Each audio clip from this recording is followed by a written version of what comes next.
In this microlesson, you will learn how to set up your action bar for Necromancy. A microlesson is a short and to-the-point guide that teaches you a single topic about RuneScape. At this point, Necromancy is nearing its first birthday, and seems to have settled down with balancing. This microlesson will focus on giving you the tools to build your Necromancy bar for use with Revolution.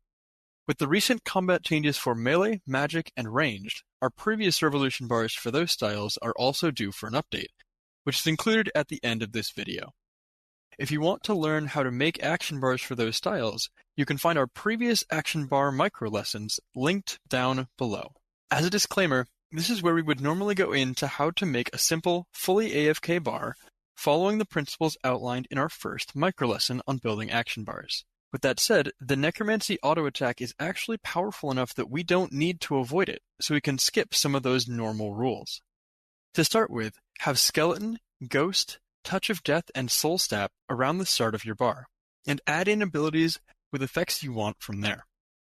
If you're a person who normally uses a Revo rotation with no pluses, this is probably where your bars stop.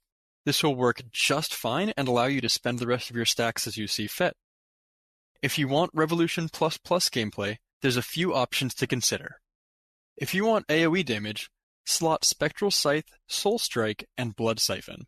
Move Blood Siphon ahead of Soul Strike if you're struggling to stay healed, or if you have Zorgoth's Ring and a lot of enemies around you, as it generates a lot of souls. If you want to walk away, make a sandwich, really go hard on that AFK, add Finger of Death and Volley of Souls to your bar. If you have a Necromancer's Cape, slot Death Skulls onto either of these bars. And if you're feeling rich and don't care about the price of ectoplasm, consider the Conjure Undead Army ability, which will increase your damage output by saving you some time on resummoning. With all that said, Necromancy is a style that rewards even occasional manual inputs. My suggestions for skills you may want to practice including as manual inputs, in order of priority as you introduce them, include things like special attacks, the Finger of Death skill, the spenders for your soul stacks, the bloat skill, the zombie summon, and selected incantations like Life Transfer, Darkness, or Threads of Fate. Very briefly, as there have also been some changes to the power of abilities with the combat rebalance, the Revolution++ bars made in our previous lessons are due for an update. The updated bars, made with the same process outlined in the earlier microlessons, are shown on screen now for your reference.